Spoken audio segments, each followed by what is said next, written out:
It is talking politics with people you know. It's that simple. Talking politics with people you know, but doing it in an intentioned and organized way. We're used to talking about politics in terms of horse races. We are not used to talking about it in terms of how it actually affects us.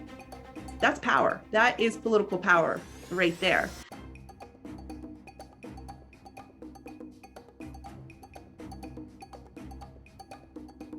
It occurs to me that some of our viewers may not actually know what relational organizing is. Could you give us a definition, paint that for us? It is talking politics with people you know.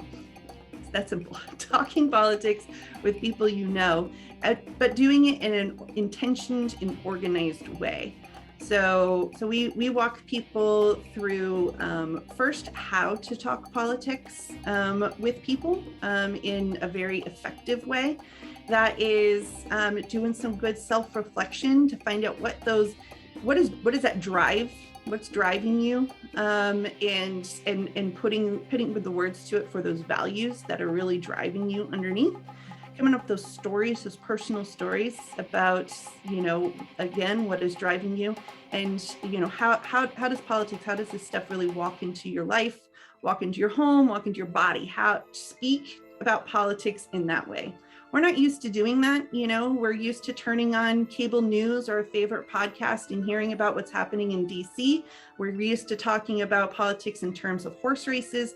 We are not used to talking about it in terms of how it actually affects us. So there is homework there.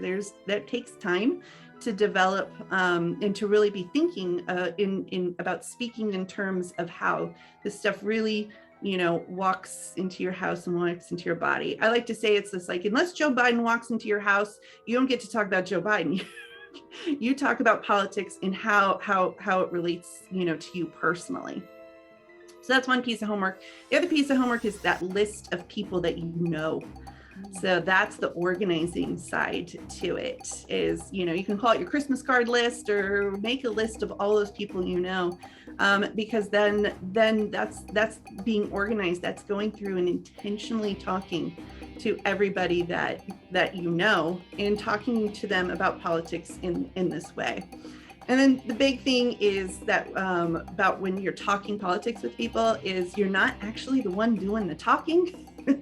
It's about listening. It is about active listening. So the active listening skills that somehow over the decades we have kind of lost that ability to actively listen to people, especially with people that we don't agree with. So yeah, using those active listening skills to create that space where then you can speak to them and they'll actually listen. And over time, these people so over time, you can actually begin to get them to consider your point of view, and then and you're making the ask as you're going along, asking them to participate, asking them to vote.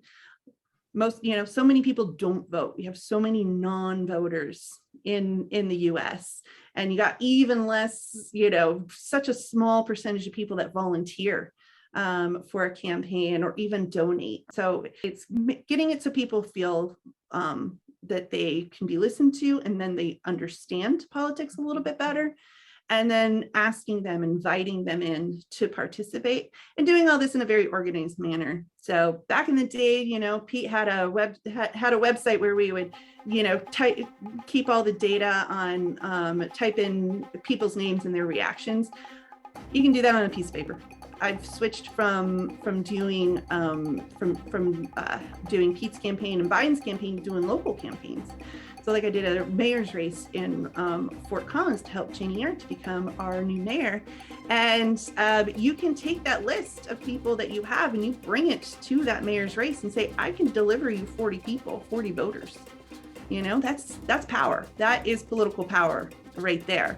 So yeah, each person, you can develop that on your own time and bring that list into campaigns.